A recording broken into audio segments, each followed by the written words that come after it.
ఈరోజు సప్తమి రాత్రికి మీరందరూ భోజనం చేసుకున్న తర్వాత దేవాలయంలో ఎవరు ఉండకూడదు. బయటన్నా పడుకోవాలి, లేకపోతే అక్కడ షెడ్యూలన్నా పడుకోవాలి, ఇక్కడన్నా పడుకోవాలి. ఇంకా అదొకటే మీకు శరణ్యం. వేరే స్థలం కూడా మనకు లేదు. ఒకవేళ వర్షం రాకపోతే బయట ఎక్కడన్నా ఉండొచ్చు, అభ్యంతరం ఏం లేదు. వర్షం వస్తేనే కాస్త ఇబ్బంది. సరిగ్గా 9:30, 10 ప్రాంతంలో ఇక్కడ కుంభం పోస్తారు. అప్పుడు ఆలయం తలుపులు మూసివేస్తారు.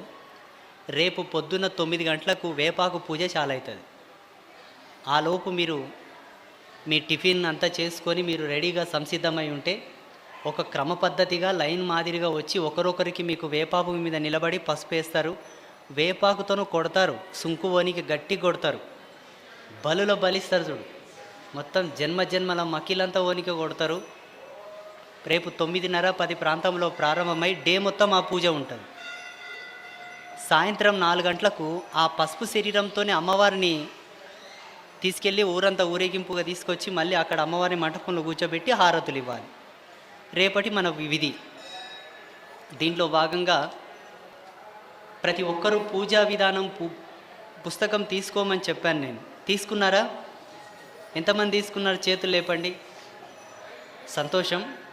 అందులో త్రిమాతల అష్టోత్తర నామాలు ఉంటాయి. మొదట మహాకాళి అష్టోత్తరం, మధ్యలో లక్ష్మీ అష్టోత్తరం, చివరిలో సరస్వతి అష్టోత్తరం. ఇక్కడ దీక్షల్లో ఉన్నారని కాదు, కానీ ఇంటికి వెళ్ళిన తర్వాత కూడా ప్రతిరోజు పొద్దున్నే స్నానం చేసుకొని ఇదే పంచ కట్టుకొని ఆ ముగ్గురమ్మల అష్టోత్తర నామాలు చదివి తర్వాతకి పంచె ఇప్పి వేరే ప్యాంటు సెట్ వేసుకొని మీ పనులు మీరు చూసుకోండి. మీ జీవితంలో ఎటువంటి ఇబ్బందులు రావు. శాస్త్రంలో ఏం చెప్తున్నారంటే, ఎక్కడైతే త్రిమాతల అష్టోత్తరాలు ఏకకాలం నందు పఠిస్తారో అక్కడ ఒక చండీ హోమం చేసిన ఫలితం వస్తుందని చెప్పారు. చండీ హోమం. ఆ చండీ హోమంలో దుర్గా సప్తసతిలో ఉండేటటువంటి 700 శ్లోకాలు చదువుతారు. ఆ 700 శ్లోకాల్లో ఉండేటటువంటి మూల అధిష్టాన దేవతలు ఈ ముగ్గురే. ఆ ముగ్గురమ్మలతోనే ఆ చండీ సప్తశతి మొత్తం అయిపోతుంది. కాబట్టి ప్రతిరోజు మీరు ఆ ముగ్గురమ్మల అష్టోత్తర నామాలు చదవండి.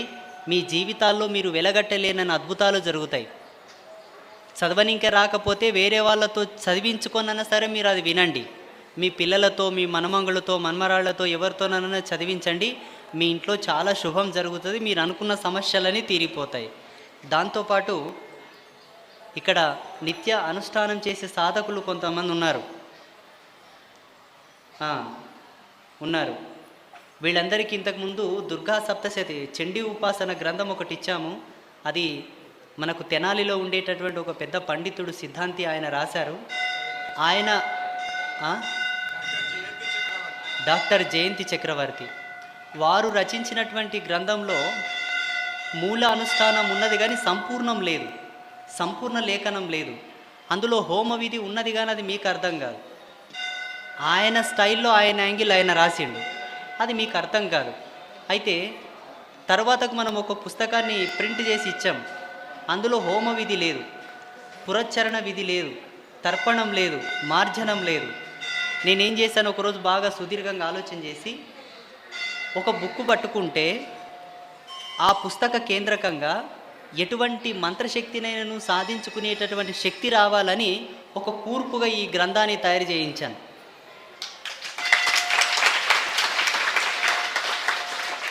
ఇది మన పీఠం తరపున భక్తుల యొక్క అంటే సాధకుల యొక్క మేలు కోరి మనం కాంక్షించి ముద్రించినటువంటి 3వ పుస్తకం. 2 పుస్తకాలు ఫెయిల్ అయిపోయినాయి, ఇది 3వ ప్రింట్. దీంట్లో ఒక అదృష్టం ఏంటంటే పూజా విధానం ఉంటుంది, హోమ విధి ఉంటుంది, తర్పణ విధి ఉంటుంది, మార్జన విధి ఉంటుంది, దాంతోపాటు గ్రహణ పురచ్చరణ ఉంటుంది, మంత్ర పురచ్చరణ ఉంటుంది, దాన విధి ఉంది, బ్రాహ్మణ భోజన సంస్కారం ఉంది, నదీ స్నానం ఉంది, చండీమాల మంత్రం కూడా ఉంది. ఇందు లోపల అన్నీ ఉన్నాయి మొత్తం. ఎవరైనా గురువుగారితో మూలమంత్ర ఉపదేశము తీసుకొని జీవితాంతం బోధ, ఆజన్మాంత బోధ తీసుకొని, ఒకవేళ ఆజన్మాంత బోధ తీసుకోవడానికి ఇష్టం లేకపోయినా కొన్ని రోజులు మేము ఈ అనుష్ఠానాన్ని అభ్యాసన చేసి మా యొక్క సిద్ధిని మేము పొందుతాం స్వామీజీ అనుకుంటే వాళ్ళకి ఈ గ్రంథం చాలా ఉపయోగపడుతుంది. రేపు విజయదశమి రోజు దీన్ని ఆవిష్కరణ చేస్తారు, ఇనాగ్రేషన్ ఇక్కెన్న అమ్మ ముందల. తర్వాత ఎవరైనా ఈ బుక్ తీసుకోవచ్చు. దీని అనుష్ఠాన విధి, దీని పద్ధతి మొత్తం దీంట్లో ఉన్నది. మంత్రం ఇస్తారు, దాని యొక్క అనువాదం తెలుగులో చెప్తారు. దీంట్లో రాసి ఉంది ఆల్రెడీ, దాని యొక్క వివరణ దీంట్లో ఉంటుంది. చదువుకొని మీకు అర్థమయ్యే విధంగా దీన్ని రాశారు కాబట్టి చక్కగా చదువుకొని ఎటువంటి విద్యనైనను ఎటువంటి శక్తినైనా సంపాదించడానికి ఇది మంచి కీబోర్డ్, మంచి మాస్టర్ కీ. దీన్ని కూడా మీరు అభ్యాసనలో చేర్చుకోవచ్చు. శ్రీమన్ మహాదేవి అనుష్ఠాన పూజా విధి శుభం. మరి దసరా పండుగ తర్వాత దీన్ని కూడా ఎవరైనా తీసుకోవాలంటే తీసుకోవచ్చు. మీరు కూడా ఇక ముందు బుక్కులని పక్కన పెట్టండి. ఇక దీన్ని సంకలు పెట్టుకొని తిరగండి ఎక్కడ పోయినా. దీనిలో మొత్తం ఉన్నాయి. సిద్ధకుంజికా స్తోత్రం కూడా ఇదివరకు మనం చదివిన 2 పుస్తకాల్లో కూడా వినియోగ మంత్రం లేకుండా కుంజికా స్తోత్రం ఉండింది. దీంట్లో వినియోగ మంత్ర సహితంగా కుంజికా స్తోత్రం ఉంది. మీకు అందరికి తెలుసు, వాళ్ళందరికీ కొత్తగా అనిపించవచ్చు, మీరు చేసిన వాళ్ళు కాబట్టి మీకు తెలుసు. శుభం. దసరా పండుగ రోజు ఈ 9 రోజులు అమ్మవారిని పూజించి అర్చించి అభిషేకించి హోమము చేసి జపతపాదులు చేసినటువంటి ఎనర్జీ లెవెల్స్ని, ఆ శక్తిని, ముగ్గురమ్మల యొక్క శక్తిని ఒక రక్షాసూత్రం నందు ప్రవేశింపజేస్తారు స్వామివారు. ఆ తాడు ప్రతి ఒక్కరూ కొనుక్కొని కట్టుకోండి. కుడి చేతి మణికట్టు కట్టుకోవాలి. కుడి చేతి మణికట్టు కట్టుకోవాలి. దసరా పండగ రోజు మీరు దీక్షా విరమణ చేసిన తర్వాత అక్కడ దుకాణంలో మీకు రక్షా సూత్రం ఇస్తారు.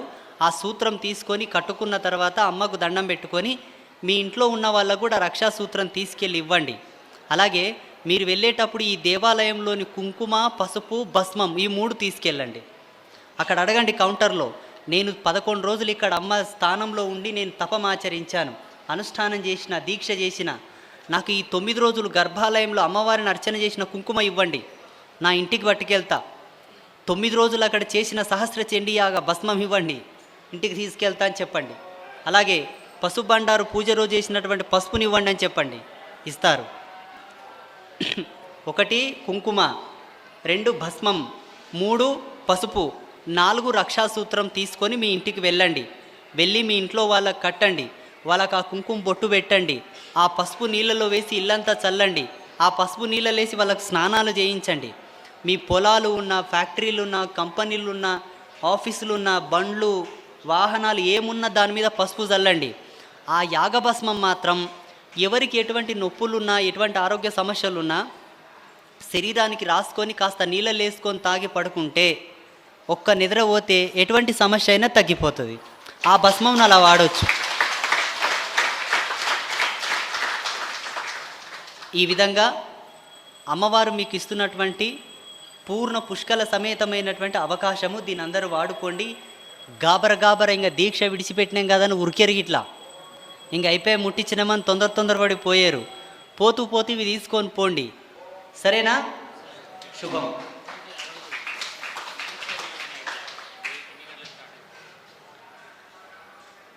అక్టోబర్ 2వ తారీఖు విజయదశమి, దసరా పండగ. దసరా పండగ రోజు పొద్దున్నే లేవండి. యథాతథముగా మీ యొక్క స్నానాదులు ముగించుకొని ఎప్పట్లాగానే హారతులు అయిన తర్వాత అమ్మ దర్శనం చేసుకొని, చివరి రోజు కాబట్టి మీ మనసులో ఉన్న గోడంతా చెప్పండి, అమ్మ 11 రోజులు నీ పాదాల దగ్గర ఉన్నాను, తెలిసి తెలియక ఏదైనా తప్పు చేస్తే నన్ను క్షమించు. ఒకవేళ సమయానికి నేను దర్శించుకోలేదేమో, నేను జపం ఆచరించలేదేమో, ఒకవేళ బొట్టు పెట్టుకోకుండా నీ ముందుకు వచ్చిన గన్నో ఏమో దరిద్రుణ్ణి, నన్ను అన్ని విధాలుగా క్షమించి నా దీక్ష సఫలమై నన్ను అనుగ్రహించి పంపించమ్మా అని చెప్పి ఆజ్ఞ తీసుకోండి. కోనేరు దగ్గర 3 స్వామీజీలు ఉంటారు, లైన్లో వెళ్ళండి, వాళ్ళు దీక్షా విరమణ చేస్తారు. దీక్షా విరమణ తర్వాత బయటికి వెళ్ళి మళ్ళీ స్నానం చేసుకొని మీరు ఇంటి నుండి కట్టుకొని వచ్చిన ప్యాంటు, షర్టు, వేరే కలర్ బట్టలు వేసుకోండి. అమ్మకు ఒక గుమ్మడికాయ, కొబ్బరికాయ, ఒక నిమ్మకాయ కొట్టండి. నేను చెప్పిన వస్తువులు తీసుకొని వెళ్ళిపోండి. ఇది పద్ధతి.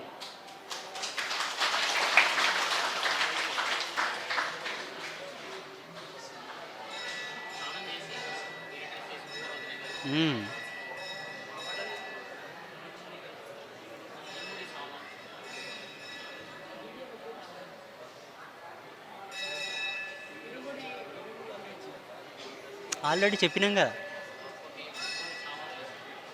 నేను చెప్తా, పేపర్లో రాసి ఫోటో కొట్టి పంపండి. ఉంది, అంతా ఉంది. ఒక దాంట్లో బియ్యం కుడుకలు అవి పూజ సామాన్లు కట్టమన్నా, ఒక దాంట్లో పచ్చకర్పూరం కుంకుమ పువ్వు గంధపు చెక్క ఒక దాంట్లో కట్టమని చెప్పిన, ఒక దాంట్లో ఓన్లీ పసుపు కుంకుమ కుడుకలు కట్టమని చెప్పిన. వీడికి తెస్తే ఇంకా వేరే శక్తిపీఠాలు తీసుకపోతే సేమ్ దుర్గమ్మకు ఇరుముడి కట్టినట్టనే ఎర్ర బట్ట, ఎర్ర సంచిల బియ్యము దోశిట్లో 5 దోశల బియ్యం పోస్తారు, పూజ సామాన్లు పెడతారు, 2 టెంకాయలు పెడతారు.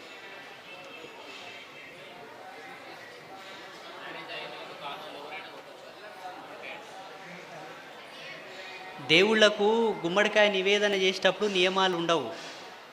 పెళ్ళిగాని పిల్లలు గుమ్మడికాయ కొట్టొచ్చా కొట్టకూడదా, పెళ్ళైన వాళ్ళే కొట్టాలనా, అందుట్లో పెళ్ళై పిల్లలు కాని వాళ్ళు కొట్టొచ్చా కొట్టకూడదా, పిల్లలైన వాళ్ళే కొట్టాలనా, మొగుడున్నోళ్ళే కొట్టాలనా, మొగుడు దచ్చిన వాళ్ళు కొట్టకూడదా, పెళ్ళాలు ఉన్నోళ్ళే కొట్టాలనా, పెళ్ళం దచ్చిన వాళ్ళు కొట్టకూడదా, ఇవల్ల ఏం నియమాలు దేవుళ్ళకు నివేదించేటప్పుడు ఉండవు. మీరు అఫీషియల్గా ఒక బండి కొట్టేటప్పుడు, ఇంటి గుమ్మాన్ని కొట్టేటప్పుడు, ఎవరికైనా దిష్టి తీసేటప్పుడు, ఎవరికైనా చేతబడి చేసేటప్పుడు నియమాలు ఉంటాయి, పద్ధతులు ఉంటాయి, వాస్తవమే. అది బయట. దేవుళ్ళ కాడ ఏ నియమాలు ఉండవు. దేవుడి దగ్గరకు వస్తే అందరూ సమానమే. ఏ దేవుని కాడికైనా హనుమంతుని దగ్గరకో, వెంకటేశ్వర స్వామితో, అమ్మతోనుకో, అయ్యప్ప స్వామితోనుకో, ఎవరితోనికన్నావో భగవంతుని ఆ ముంగిలికి వెళ్ళినామంటే అందరూ సమానమే. అక్కడ విధవరాలు, ముత్తైదువ, మాదిగోడు, తెలుగోడు, కాపోడు, డక్కలోడు నో. నువ్వు పెట్టుకుంటే పెట్టుకున్నావేమో, అది నీ యొక్క గొప్పతనం. దేవుడికి అవెల్లా నచ్చవు, నడవయి కాదు నచ్చవు మెయిన్ అది. ఇంకొక విషయం ఏంటంటే, మీరు ఏదన్నా భగవంతునికి నివేదించేటప్పుడు మనసులో కలంకం ఉండకూడదు. ఉంటే మాత్రం అది దాన్ని స్వీకరించాడు. కలంకం మీన్స్ మిడుకుతూ, భయపడుతూ, అనుమానిస్తూ, శంకిస్తూ, యథార్థంగా వెళ్ళి ఇవ్వాలి అంతే. ఏమని నువ్వు కన్నప్ప అదే ఫాలో అయ్యిండు, భక్త కన్నప్ప. ఆయనకి ఇది పచ్చిమాంసము అది ఇదా నేను తెలీదు, నేను తింటున్నాను కదా తీసుకెళ్ళాడు. ఆయన అలాగే తీసుకున్నాడు, తిన్నాడు. తీసుకున్న ఆయనకు తెలుసు ఎంత సత్యమో, ఇచ్చిన ఆయనకు తెలుసు ఎంత సత్యమో. చెల్లు అర్థమైనా? ఇంటికి వెళ్ళిన తర్వాత ఏం చేయలే, దీక్షది విరమించిన వాళ్ళని అడుగుతున్నారు ప్రదీప్ గారు. ఏం లే, వెళ్తేనే 2 ఫుల్ బాటిల్ తీసుకెళ్ళండి, 1 కేజీ చికెన్ మటన్ తీసుకెళ్ళండి.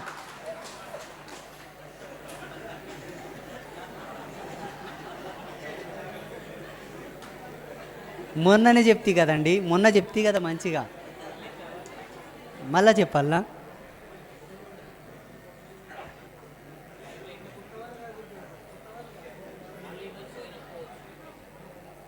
సరే, ఆ రోజు కొంతమంది విని ఉండవచ్చు, వినకపోవచ్చు. స్వామి మళ్ళీ చెప్పండి అంటున్నారు. మీరు ఇక్కడ నుంచి వెళ్ళంగానే దుమ్ముగాళ్ళతో ఇంట్లో కాలు పెట్టండి. మీ బ్యాగ్ అంతా పక్కన పెట్టి అలాగే ఇంట్లోకి వెళ్ళి కాస్త ఇల్లంతా తిరిగి వచ్చి మళ్ళీ స్నానమన చేయండి. కాళ్ళు చేతులు వగేరా వగేరా అన్ని శుచి శుభ్రతలన్నీ పాటించుకొని, పురుషులైతే మీ ధర్మపత్నికి చెప్పండి. గురువుగారు చెప్పారు, పరాశ్రీ స్వామివారు గడపకు పసుపు రాసి 16 కుంకుమ బొట్లు పెట్టి కొబ్బరికాయ కొట్టమన్నాడు. జుట్టున్నది కుడిచే భాగం పెట్టి, జుట్టు లేనిది ఎడమచే భాగం పెట్టమన్నాడు. దాంట్లో ఇంత చక్కెర బెల్లం వేయమన్నాడు. అది ఒక నిద్ర పోయిన తర్వాత తీసి బయటికే తీసుకెళ్ళి డస్ట్బిన్లు వేయాలంట. అట్లా కొట్టింది లోపల తీసుకురాదంట అని చెప్పండి. అలా కొబ్బరికాయ కొట్టి నింబండి కిచెన్లోకి వెళ్ళి పాలు పొంగించమనండి 3 సార్లు. పాలు పొంగించిన తర్వాత ఫోటోల దగ్గర నెయ్యి దీపం పెట్టండి. ఊళ్ళో హనుమంతునికి వెళ్ళి దీపం పెట్టిరండి. హనుమాన్లోకి పోయి దీపం పెట్టి వస్తే మీ దీక్ష సఫలమైనట్లే.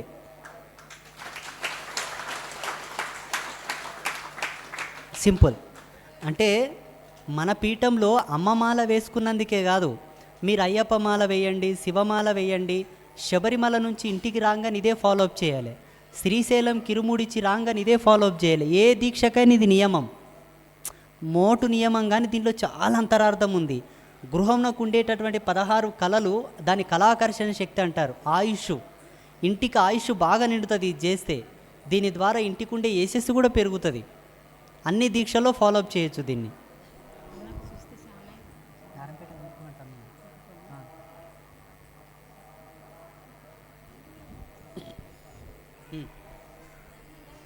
మొక్కని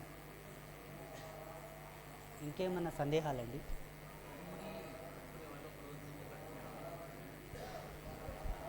మండల దీక్ష తీసుకున్న వాళ్ళు ఇరుముడి కట్టాలనుకుంటే దసరా పండుగ రోజే కట్టుకొని రావచ్చు. దగ్గర ఉన్నవాళ్ళు, సమీపంలో ఉన్నవాళ్ళు, దూర ప్రాంతాల ఉన్నవాళ్ళు ఒకరోజు ముందే రండి. లేదా ఇక్కడికి వచ్చి కట్టుకుంటామన్నా ఇక్కడికి వచ్చి కట్టుకోవచ్చు. రావచ్చు. నడకదారిలో రాకండి, కాలినడకని రాకండి, చక్కగా బండ్ల మీద ఎక్కిరారు లేదా కార్లు అన్నారారు, ఫ్లైట్ కన్నా రండి.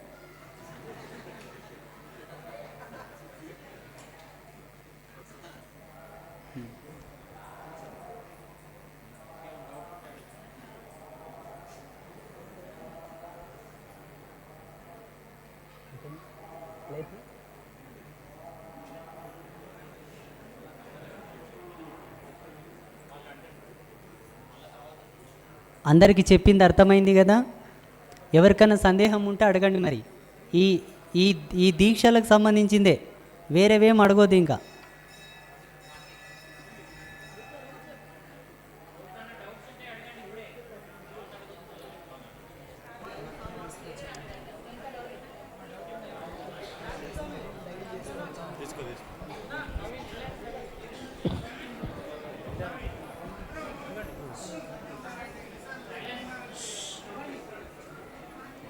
ఏ మంత్రమన్నా సిద్ధించాలంటే 1,25,000 సార్లు చేయాలని మంత్రశాస్త్రం చెప్తుంది.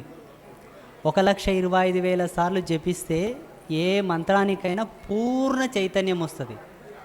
కొన్ని చిన్న చిన్న మంత్రాలు 1116లకి జపం సిద్ధి అవుతుందని చెప్పారు, కొన్ని 3,000 సార్లకు అని చెప్పారు, కొన్ని 5,000 సార్లకు అని చెప్పారు, కొన్ని 10,000 అని చెప్పారు, కొన్ని ఏమో 25,000 చెప్పారు, 50,000, 75,000 చెప్పారు. కానీ ఎటువంటి మంత్రానికైనా పూర్ణ చైతన్యం, మళ్ళీ ఎక్కడ కూడా స్పేస్ లేకుండా పరిపూర్ణం అవ్వాలంటే 1,25,000 సార్లకి అనితరమైనటువంటి చైతన్యం వస్తుంది మంత్రానికి. తర్వాత దానికి సంబంధించిన ఉత్తర దక్షిణ క్రియలు 2 జరిపిస్తే అయిపోతుంది.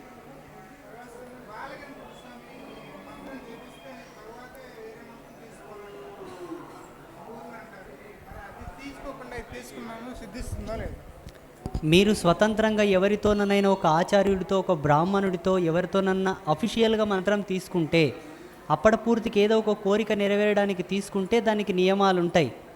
మంత్రశాస్త్రం ప్రకారంగా దానికి దాత, అధిష్టాన దేవత, ఉపదేవత, ప్రధాన దేవత 4 రకాలు ఉంటారు. ఆ పద్ధతిలో మీకు మంత్రం ఇస్తారు. ఇక్కడేంటంటే ఇది శక్తిపీఠం, అందున మేమున్నాము కాబట్టి ఈ ప్రాసెస్లన్నీ మేము చేస్తాం. రోజు మీకు డైరెక్ట్ మెయిన్ డాట్ని ఇచ్చి పంపిస్తాం. మీ తరపున మేం చేస్తాం అవెల్లా. మీరు డైరెక్ట్ మెయిన్ అధిష్టాన దేవత మంత్రాన్ని, ప్రధాన దేవత మంత్రాన్ని జపించుకోవచ్చు, లాభం పొందొచ్చు.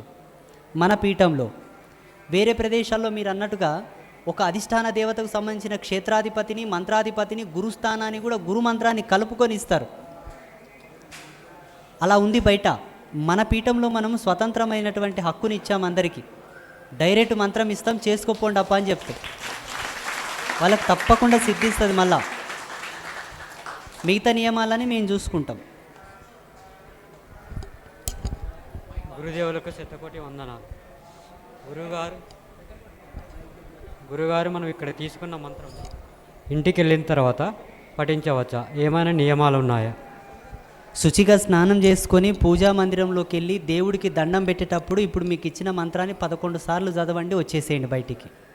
ఇంకా ఓపిక ఉందంటే చక్కగా కూర్చోండి. డ్యూటీకి ఏం టైం అవ్వలేదు, ఇంకా 2 గంటల టైం ఉంది, ప్రశాంతంగా వెళ్ళొచ్చు అనుకుంటే ఒక మాల జపం చేయండి.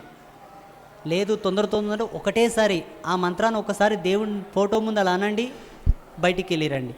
ఏదైనా దేవాలయంకి వెళ్ళినావు, అది హనుమంతుని దేవాలయమా, అమ్మవారి దేవాలయమా, ఏ దేవాలయమైనా పర్వాలేదు, ఆ దేవాలయం లోపలికి వెళ్ళేటప్పుడు ఈ మంత్రాన్ని అనుకొని గంట కొట్టండి, ఈ మంత్రం అనుకొని దండం పెట్టుకోండి, ఈ మంత్రం అనుకుంటేనే ప్రదక్షిణ చేయండి. ఎనీ టెంపుల్, నువ్వు ఏ క్షేత్రానికన్నావో గురువు ఇచ్చిన మంత్రాన్ని ఆ క్షేత్రంలో కనుక మనం పఠనం చేస్తే దానికి పూర్ణ జాగృతం ఏర్పడుతుంది.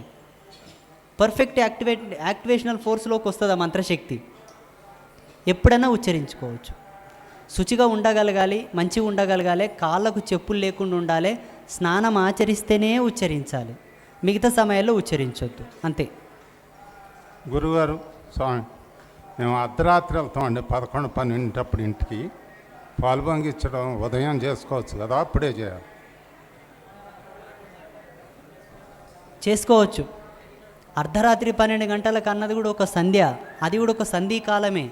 ఆ సంధికాలాన్ని దక్షిణాచారం, వామాచారం ప్రకారంగా దాని ఒక సంధ్య అనే కాలంతో పోలుస్తారు. తాంత్రికులు ఎక్కువ అదే సమయంలో జపం చేస్తారు కాబట్టి ఏం పర్వాలేదు, దానికి కూడా ప్రాధాన్యం ఇచ్చాడు శివుడు. అప్పుడు కూడా జపం చేసుకోవచ్చు.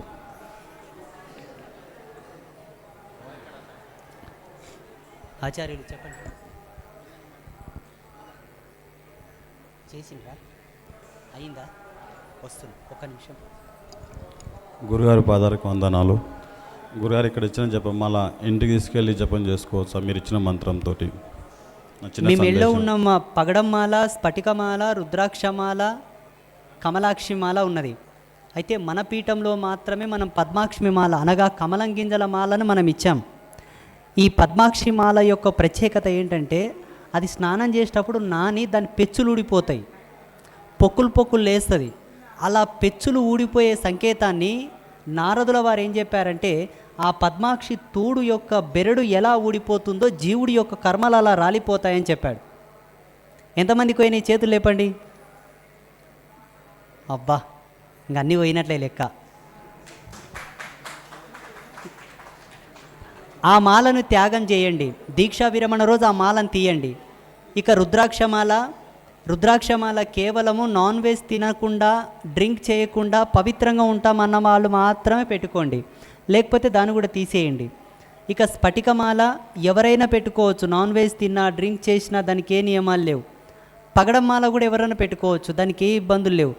దానికి వేసిన లాకెట్ మాత్రం తప్పకుండా 365 రోజులు మళ్ళా సంవత్సరం దీక్ష వేసేంత వరకు కాపాడండి. వచ్చే సంవత్సరం దీక్ష వేసుకోవాలనుకుంటే మళ్ళీ అమ్మ పాదాల దగ్గర తెలిసి సంవత్సరం పాటు నీ కూనం నా ఎదమిని వేసుకున్నానమ్మా అని అమ్మకు చూపెట్టి తీయాలి ఇక్కడిని. అలా కాపాడండి ఆ లాకెట్ని. ప్రతి ఒక్కరికి లాకెట్ ఇచ్చే ఉంటారు. అది పగడం దానికో లేదా స్ఫటికం దానికి యాడ్ చేసుకొని ఒక మాల కంటిన్యూ పెట్టుకోండి, మిగతాయి మొత్తం తీసేయండి.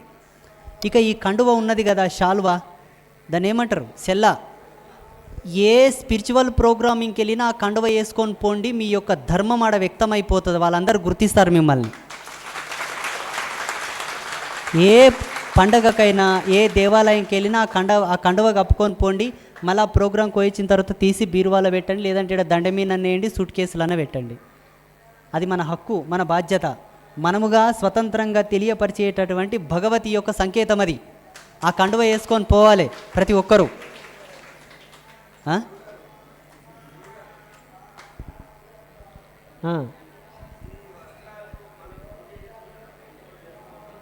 రోజు మీరు ఇంట్లో దీపారాధన చేసేటప్పుడు ఇదే మడి కట్టుకొని అది సెల్ల వేసుకొని దీపం పెట్టండి, మళ్ళీ ఇప్పి పక్కన పెట్టి ప్యాంట్ హ్యాంగ్ వేసుకొని మీ డ్యూటీలోకి వెళ్ళిపోండి. అది చాలా మంచి పద్ధతి. మీకు ఒక చిన్న లాజిక్ చెప్తాను, ఏం తప్పుగా అనుకోకండి. మీ కడుపులో నేను ఊటినా, నా కడుపులో మీరు ఊటినరు, మీకు నాకు భేదం లేదు, నేను అనుకుంటున్నా, మీరు కూడా అనుకోండి. రాత్రికి మీ భార్య పక్కల మీరు పడుకొని ఉన్నప్పుడు అచ్చతా ముచ్చట జరిగింటుంది ఆ పాయింట్ మీద, ఆ షర్ట్ మీద. అదే బట్టలు ఏదో ఉతికామని మనం అనుకుంటాం, అది భ్రాంతి. దాంట్లో బ్యాక్టీరియోఫేజ్ ఉన్నంత వరకు మైలు ఉన్నట్లనే. మీరు కావాలంటే మైక్రోస్కోప్లో టెస్ట్ చేయండి, దాంట్లో ఉంటుందా, అది ఉంటుంది. అందుకే ఆ బట్టలతో ఎప్పుడే కానీ పూజా మందిరంలోకి వెళ్ళొద్దు. నేను జనరలైజ్గా యూజ్ చేసిన పంజలు కట్టుకొనే గర్భాలయం లోపలికి వెళ్ళను. నేను గుళ్ళోకి వెళ్ళాలి, అమ్మను ముట్టాలంటే దానికి ఒక మడి సపరేట్ పెట్టుకున్నా.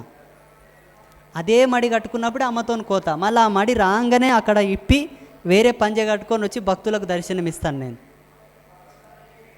అర్థం చేసుకోండి. మీరు డైలీ యూస్కి వాడినటువంటి బట్టలు ఏవి కూడా కట్టుకొని పూజా మందిరంలోకి వెళ్ళకూడదు. దానికి సపరేట్ ఏదో ఒకటి వస్త్రం పెట్టుకోవాలి. అది ఒక్కటైకొక ఇట్లా చుట్టుకొని పోయి అక్కడ పూజ చేసి వచ్చి ఇప్పి పక్కన పెట్టి మిగతా బట్టలు, అది మంచి పద్ధతి. ఇప్పుడు చూడండి, డాక్టర్ ఇంటి నుంచి రాగానే సూటు బూటు వేసుకొని వస్తాడు, హాస్పిటల్కి రాగానే దాని మీదే ఓపీ చూస్తాడు.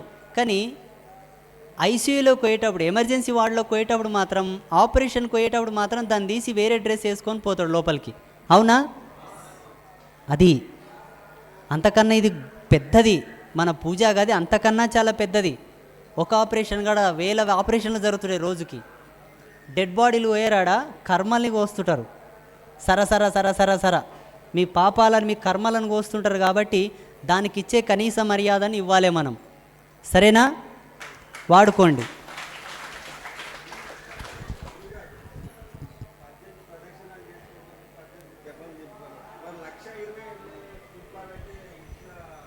అది మంత్రశక్తిని మంత్రవశం చేసుకొని మంత్రాలు తంత్రాలు చేసేటోళ్ళకు, చేతబడులు చేసేటోళ్ళకు అది సంఖ్య. నీవు చేస్తావా?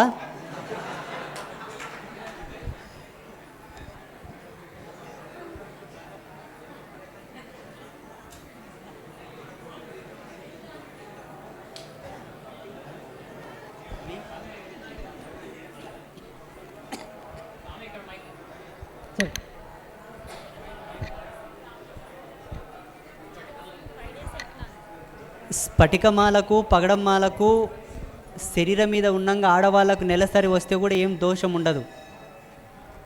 ఆ రుద్రాక్షమాల కమలం గింజల మాలకు దోషం ఉంటుంది కాబట్టి వాటిని తీయమని ముందే చెప్పాను.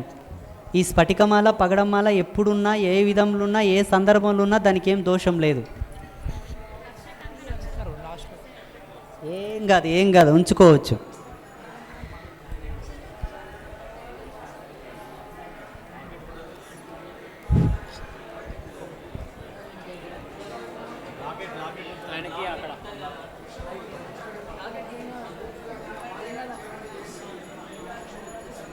మీకు ఇచ్చిన మంత్రం ఏదైతే మీ గురువుతోనో మీరు తీసుకున్న మంత్రం ఉందో అది మీ కుటుంబానికి కూడా మీరు ఇవ్వవచ్చు. తండ్రి కొడుకుకి ఇవ్వడానికి అధికారం ఉన్నది, కొడుకు తండ్రికి ఇవ్వకూడదు. అన్న తమ్ముడికి ఇవ్వచ్చు, తమ్ముడు అన్నకి ఇవ్వకూడదు. అక్క చెల్లెళ్ళకి ఇవ్వచ్చు, చెల్లెళ్ళు అక్కకి ఇవ్వకూడదు. మీరు మీ పిల్లలకు కూడా మంత్రాన్ని ప్రబోధం చేయవచ్చు. చూడయ్యా, నా గురువు నాకు ఈ మంత్రం ఇచ్చాడు, ఈ మంత్రాన్ని నువ్వు కూడా మననం చెయ్యి. ఈ మంత్రం నువ్వు మననం చేయడం వల్ల నీకుండే సమస్యలు తొలగిపోయి నీ సమస్యకు ఇంకో సమస్య యాడ్ కాకుండా ఉన్న సమస్యలు పోయి కొత్తవి రాకుండా నువ్వు చల్లగా ఉంటావని చెప్పి కొడుకు చేత చదివించవచ్చు పిల్లలతోటి. ధర్మపత్ని కూడా చెప్పాలి, ఏమే నేను అంబాత్రయ్య క్షేత్రంకి పోయి ఒక మంత్రం గెలుచుకొని వచ్చిన, నీవు కూడా చదువు, ఇద్దరం కలిసి స్వర్గం కోదామని చెప్పాలి.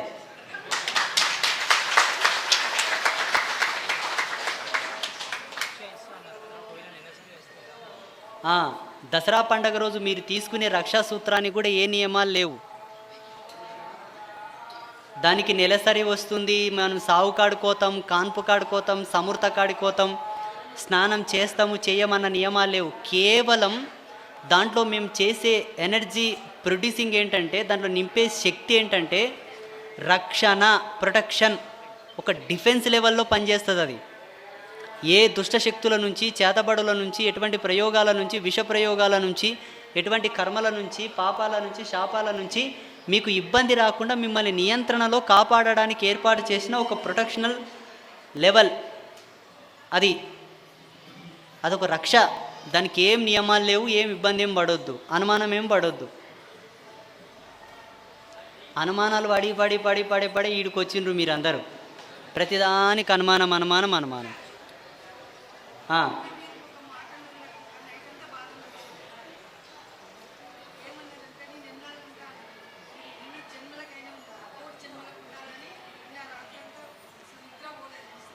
కోటి జన్మల అమ్మ బాబోయ్, కోటి జన్మలంటే చాలా కష్టమవుతుంది.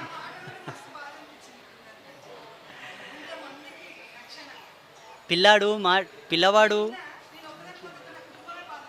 పిల్లలు మాట వినకపోతే తల్లి ఏం చేసావు, రేయ్ నువ్వు చెప్పిన మాట వినకపోతే నేను ఎక్కడన్నా పోతా చూడరా అంటది. కానీ పోదామే, ఆ మాత్రం అనకపోతాడు, మాట వినడం మళ్ళా కదా. అందుకే అట్లా అనాల్సి వచ్చింది ఆ సందర్భాన్ని బట్టి. అమ్మ చేతిలో మాట ఎప్పుడు పెడుతుందో, ఎప్పుడు తీసుకెళ్తుందో, ఎప్పుడు ఇది చేస్తుందో.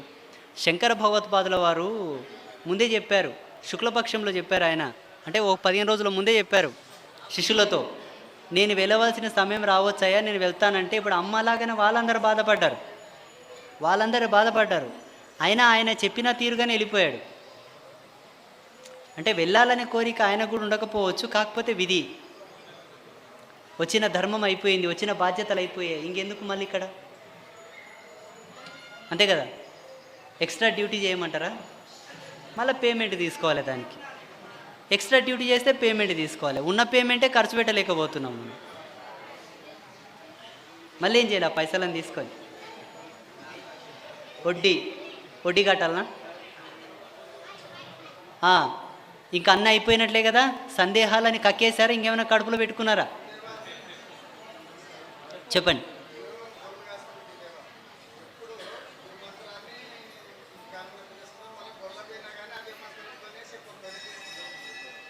చాలా మంచిది.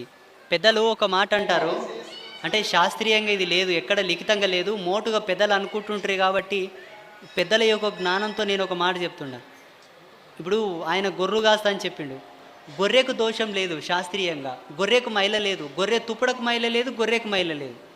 గొర్రెకు ముర్దారు లేదని చెప్పిండ్రు పెద్దలు, కానీ తెలియదు చాలామందికి. ముర్దారు అంటే అర్థం ఏంది, ఒక జీవి ఏదో ఒక అనర్థం చేత చనిపోతే దాని ఒక పద్ధతిలో చెప్తారు. ఎవరన్నా గొంతు కోసి ఆరోగ్యంగా ఉన్నదాన్ని చంపితే అదొకలాగా చెప్తారు. రోగంతో ఉన్న చచ్చిపోయిన దానికి ఒక అర్థం చెప్తారు. ఇందులో యాక్సిడెంటల్గా చనిపోయిన దాన్ని ముర్దార్ అంటారు. కానీ గొర్రెకు ముర్దార్ లేదని చెప్పింది శాస్త్రం. గొర్రెకాడ ఉన్నోను కూడా మళ్ళీ అటువంటి దోషం లేదు, గొర్రెకాడ ఉన్నోను కూడా దోషం లేదని చెప్పింది. అదే పద్ధతి సేమ్ గోమాత కూడా వర్తిస్తుంది. గోవు దగ్గరున్నా గొర్రె దగ్గరున్నా ఏ విధమైన నియమాలు ఉండవు, ఎప్పుడైనా జపించుకోవచ్చు. అది మీకు హక్కుగా వచ్చినటువంటిది, మంచి చదువుకోవచ్చు. ఇంకా పూల తోటలో పళ్ళ తోటలో ఉన్న వాళ్ళకు కూడా ఏ నియమాలు లేవు. శ్మశానంలో శవాలను కాల్చే వాళ్ళకు కూడా నియమాలు లేవు. పూల తోట పండ్ల తోట శ్మశానంలో శవాలు కాల్చే వాళ్ళకు కూడా ఎటువంటి నియమాలు లేవు. ఇంకా మిగతా అందరికీ నియమాలు ఉన్నాయి. ఇవి మోటుగా అన్నారు, ఇవేం బుక్కులు రాసిలేరు. ఇవి ఎందుకన్నారంటే దీంట్లో సాహసం ఉంది, దీంట్లో శ్రామికం ఉంది, దీంట్లో కష్టం ఉంది. ఆ కష్టాన్ని వాళ్ళు తూలనాడ లేపక వాళ్ళకు ఒక హక్కును ప్రకటించారు, రిజర్వేషన్ ఇచ్చేశారు వాళ్ళకి ఆ పద్ధతిగా. అయిపోయిందా?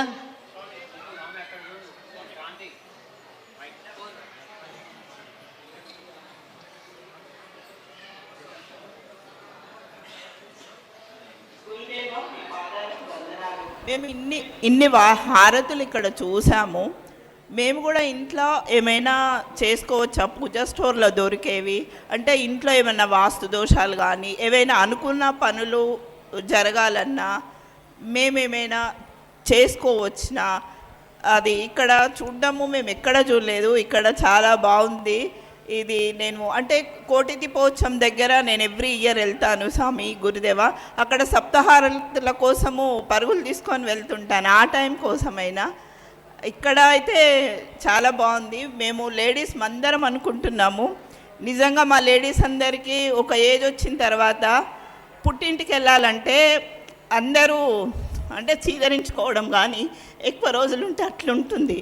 కానీ ఇక్కడ అట్లా ఏం లేదు, చాలా బాగుంది. ఎన్ని రోజులు ఉండాలనుకున్నా ఓ దీక్ష ప్రకారం ఇన్ని రోజులు ఉండగలుగుతున్నాం. అది చాలా సంతోషం అమ్మ.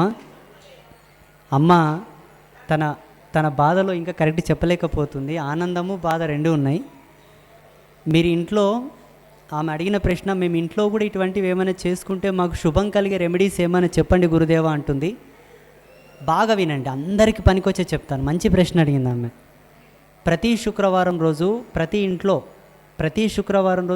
ఇంట్లో వెండి ప్రమిద, చిన్నది వెండిది, ఒక చిన్న పావు, ఒక కటోర్ లాంటిది, ఒక కటోర్లాగా చిన్న పావు చేయించండి వెండిది. ఒక 750 రూపాయలు 1000 రూపాయలు ఇస్తే ఒకటి ఇస్తారు చిన్నగా. 2000 పట్టవచ్చు, 2500 పట్టవచ్చు.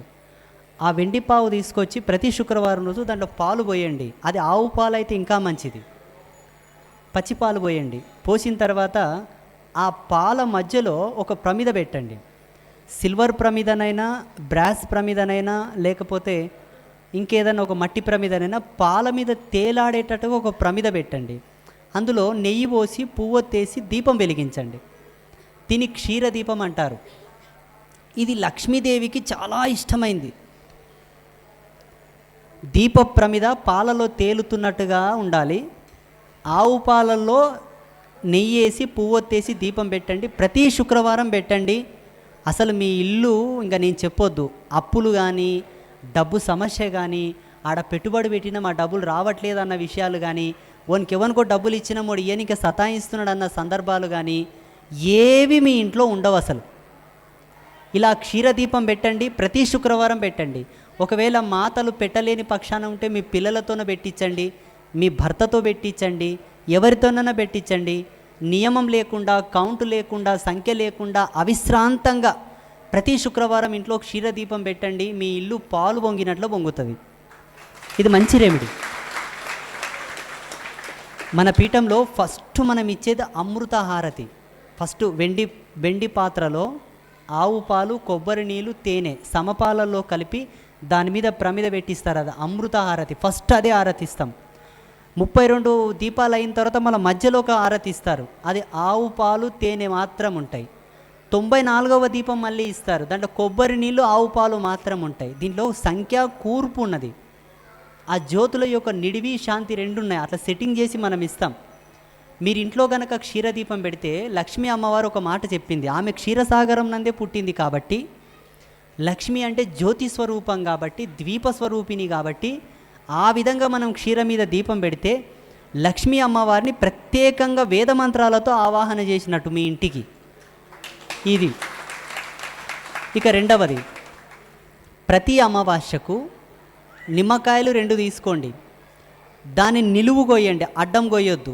నిలువు కోసి 2గా విభజన చేసి ఒకదానికి పసుపు రాయండి, ఒకదానికి కుంకుమ రాయండి. గుమ్మానికి అటు 2 ఇటు 2 పెట్టండి. వాటి మీద కర్పూర బిళ్ళలు పెట్టి వెలిగించండి గుమ్మానికి. దీనివల్ల ఏమైతే తెలుసా, మీ ఇంట్లో యాలపాల తెలియక, సమయాలు తెలియక, ముహూర్తం అముహూర్తము లేక మీరు గనక సతీపతి సాంగత్యము నుండి ఇంటి కళను తగ్గించిన ఆ కళ మళ్ళీ రీడెవలప్మెంట్ అవుతుంది దీనివలన. మీ ఇంటి పక్కలోళ్ళో, ఇంటి ముందలోళ్ళో, ఇంటి ఎంకెల్లో ఏమన్నా తీసుకొచ్చి వాళ్ళ మీద దిగదూడ్చుకొని తీసుకొచ్చి మీ మాల మీద పడేసిన, ఏమన్నా మంతరించుకొచ్చి బియ్యం గింజల్లో నీళ్ళలో పసుపు కుంకుమ తెచ్చి మీ ఇండ్ల మీద చల్లినా, ఈ విధంగా చేస్తే మీ ఇంటికున్న తొక్కుడ దోషం అంతా పోతుంది, మీ ఇంటి మీద నెగిటివ్ ఆరా అంతా పోతుంది. ఇలా ప్రతి అమావాస్యకు చేయాలి. ఇక గుమ్మడికాయ కొట్టడం, పసుపు రాసి బొట్లు పెట్టడం, పాలు పొంగించడం అన్నది ప్రతి పున్నమ అమాసకు తప్పకుండా చేయాలి. ప్రతి పున్నమ అమాసకు చేయండి. ఏం పెద్ద విషయం కాదు అది. ఒక 5 నిమిషాల పని, 100 రూపాయలు, 200, 300 ఖర్చు అవుతాయి అంతే. వీటి మీరు ఫాలోఅప్ చేసుకోండి, మీ ఇంట్లో ఎటువంటి సమస్యలు ఉండవు. ఫస్ట్ ఎయిడ్ లాగా మీ ఇంటిని మీరు బాగుపరుచుకుంటారు, మీ ఇంటిని మీరే మంచి చేసుకుంటారు. మాలాంటి స్వామీజీల దగ్గరకు వచ్చి పెద్ద పెద్ద సమస్యలు చెప్పుకుండొచ్చు, చిన్న చిన్నవి మీరే చేసుకోవచ్చు ఇంట్లో. అర్థమైందా? శుభమస్తు.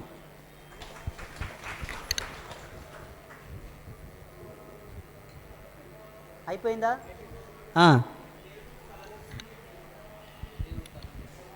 నిజం చెప్పాలంటే ఇంతవరకు ఎప్పుడు దేవుళ్ళు కళలు వేయలేరు అసలు ఎవరికి. మీరు ఏ దేవుని చూసారు చెప్పండి కళలో? అమ్మవారు ఎట్లుంటుంది చెప్పండి? సింహం మీద ఉందా, పులి మీద ఉందా? ముఖం ఒకటి వచ్చిందా? దేవుళ్ళు కళలో రావడం మంచిదే, శుభ సంకేతం, శుభశకునం. కానీ అన్నిటికన్నా మంచి సంకేతం ఏంటంటే ఒక పూల తోట, పాలకుండలు, పెరుగు కుండలు, పాపెట్లో కుంకుమ పెట్టుకున్న ఒక ముత్తైదువ, 2 ఆచార్యులు, 2 బ్రాహ్మణులు కళలు వచ్చిన, గోవుల మంద కళలు వచ్చిన, పండ్లతో ఉన్న బుట్ట కళలు వచ్చిన, ఇవి మంచి సంకేతములు. ఇంకన్నిటికన్నా మెయిన్ గ్రంథాలు, పుస్తకాలు కళలో వచ్చిన చాలా మంచిది. ఇంకన్నిటికన్నా ఇంకా గొప్ప చెప్పాలంటే మాలాంటి జటాధారులైనటువంటి యతులు, జట కట్టుకున్న యతులు, జటలు ఈరబోసుకున్న యతులు కళలు వస్తే ఇంకా మంచిది. దేవుళ్ళు కళలు వస్తారంటే మనం చూసిన ఫోటోలు మన కళలు వస్తాయి, అది పెద్ద విషయం కాదు. అది మైండ్ యొక్క క్యాప్చరింగ్ సిస్టమ్ని బట్టి వస్తూ ఉంటాయి, అది పెద్ద ఆశ్చర్యం కాదు. జ్యోతులు కళలు వస్తే కూడా మంచిది. దీపాలు, వెలుగుతున్న దీపాలు, పారుతున్న నదులు, సెలయేళ్ళు కళలు వస్తే కూడా చాలా మంచిది. ఇటువంటివి ఏమైనా మీ కళలో వస్తే ఇంకా నాకు భగవంతుని సంకేతం వచ్చింది, ఆజ్ఞ వచ్చిందని గ్రహించవచ్చు. దేవుడే నీకు సిగ్నల్ పంపించాడు. ఫస్ట్ కళ పంపిస్తాడు, తర్వాత ఇలా పంపిస్తాడు, అంటే శక్తిని పంపిస్తాడు. ఇది సంకేతం. పాములు కళలు వస్తే మంచి చెడు 2 ఉన్నాయి, చెడు ఉంది మంచి ఉంది 2 ఉన్నాయి పాములు కళలు వస్తే.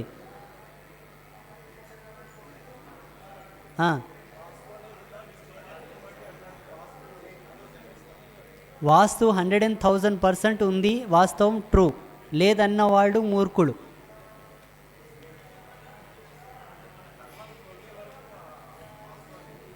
తప్పకుండా కర్మ ప్రభావమే మనకు ఉండేటటువంటి వాస్తు ప్రభావం, వాస్తు ప్రభావమే కర్మ ప్రభావం, 2 ఒకటే. వాస్తు పోతే కర్మలు పోతాయి ఆటోమేటిక్గా. అర్థమైపోయిందా?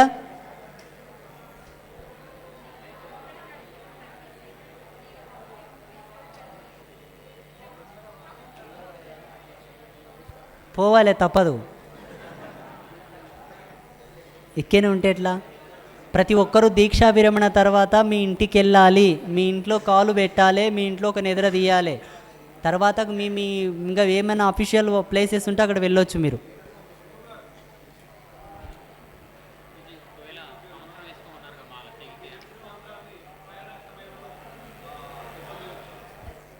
మైలు సమయం అంటే మీ ఇంట్లో ధర్మపత్ని 5 రోజులు ఒకవేళ బయటకు ఉంటే ఆమె పక్కన ఉంటుంది. మీరు పూజా మందిరంలో కానీ లేకపోతే టెర్రస్ మీద కానీ ఎక్కడైనా వెళ్ళి చక్కగా జపం చేసుకోవచ్చు పొద్దున సాయంత్రం. మీ గోత్రాజులు ఎవరైనా చనిపోతే 16 రోజుల వరకు చేయకుండా ఉంటే మంచిది. ఇక ఎవరిదైనా కాన్పు అయిపోయిందంటే అది పెద్ద విషయం కాదు, తలస్నానం చేసుకుంటే దాని దోషం పోతుంది. ప్రయాణ సమయంలో పఠించవచ్చు, కానీ నీ పక్కలు ఎవరు లేకుండా సీట్లో నువ్వు ఒక్కడ ఉంటే పఠించు. ఇద్దరు టచ్ అయి కూర్చున్నారు అనుకో, నువ్వు జపం చేసినట్ల నీ ఎనర్జీ మొత్తం ఆతను కోతుంటుంది. ఇంకా కాళ్ళకు చెప్పులు ఇడిచి జపం చేయండి, ఇబ్బంది ఏం లేదు ప్రయాణంలో.